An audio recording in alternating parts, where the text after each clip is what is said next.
ఒక ప్రవక్తని ఈ యొక్క రాజు దగ్గరికి దేవుడు పంపిస్తూ ఉన్నాడు. 13వ వచనం చదువుకుందాం. ప్రవక్త అయినప్పుడు అహాబు వద్దకు వచ్చి అతనితో ఇట్లా, నేను యెహోవా సెలవిచ్చినదేమనగా, ఆ ఒక్క నిమిషం, ఈ గొప్ప దండంతయు నీవు చూసావు కదా. అసలు సిరియానులు ఎప్పుడు కూడా ఇశ్రాయేలీయుల మీద ఏం చేస్తారు? వాళ్ళు తిరగబడతారే ఉంటారు. ఇప్పుడు ఈ దండంతా నీ మీదకు వచ్చేసింది కదా. నేను యెహోవానని నీవు గ్రహించినట్లు నేను దానిని నేనేం చేస్తాను, నీ చేతికి అప్పగిస్తాను. ఎందుకో తెలుసా? నేనెవరో ఆడతారు ముందు నీకు తెలియాలి. ఏంటట అహాబుతో అంటా ఉన్నాడు, అసలు ఆ సిరియానులకు కాదు కానీ ఫస్ట్ నేనెవరో ఏం చేయాలి, నీకు తెలియాలి. నీకు తెలియాలి కాబట్టి ఈ రోజే నేను వారిని ఏం చేస్తానో తెలుసా, నీ చేతికి అప్పగించేస్తాను అని చెప్పినప్పుడు ఇప్పుడు ఆయన ఏమంటున్నాడో చూడండి. ఇది ఎవరి చేత జరుగునని అహాబు అడుగగా, అతడు రాజ్యాధిపతులలోనున్న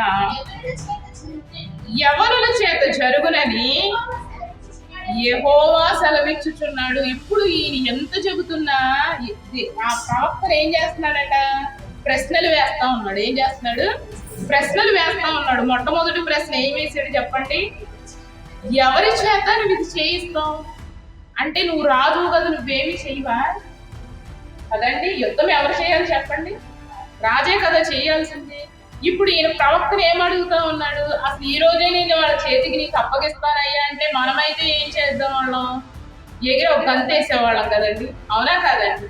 కానీ ఈయనేమంటా ఉన్నాడు, ఎవరి చేత ఈ పని చేయిస్తావు అంటే నువ్వేమీ చెయ్యవా, నువ్వు ప్రార్థన చెయ్యవు, నువ్వు ఉపవాసం ఉండవు, నువ్వేమి రాత్రంతా దేవుణ్ణి అడిగి పొందుకోవు, ఒక పూట నువ్వు ఉపవాసం ఉండలేవు, ఒక గంట దేవుణ్ణి స్తుతించలేవు, ఒక అరగంట నువ్వు ప్రార్థించలేవు, నువ్వేమీ చేయలేవు. ఇప్పుడు అంటా ఉన్నాడు కదా, ఎవరి చేత చేయిస్తావు? అరే నువ్వు రాజు కదా, ఇంకెవరి చేత ఎందుకు చేయించాలి? నీ చేతే కదా దేవుడు యుద్ధం జరిగించేది. రాజంటే ఎవరు? సైన్యానికి ఎదురు నిలబడి యుద్ధం చేసేవాడే రాజు కదా. అలాంటిది నీకు ఇక రాజు పోస్టు వేసి, ఎందుకంటే ఈయన సలహాలు సూచనలన్నీ ఆ ఆవిడని అడిగే చేస్తాడు. అందుకే ఇప్పుడు దేవుడి దగ్గర కూడా ఏం చేస్తా ఉన్నాడు, ఏం చేయాలి, ఆయనకు అలవాటు అయిపోయింది వాళ్ళ ఆవిడని అడిగి చేయడం.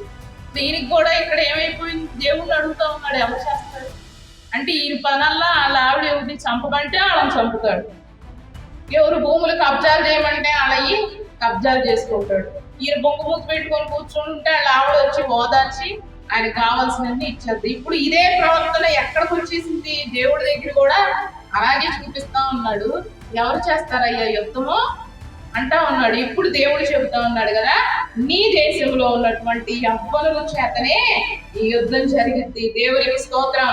హల్లెలూయా. చప్పట్లు కొడదామా? హల్లెలూయా, హల్లెలూయా. యవనస్తుల చేత దేవుడు ఏం చేస్తాడట, ఆ సిరియానులను నాశనం చేస్తాడట. దేవునికి మహిమ కలుగును గాక.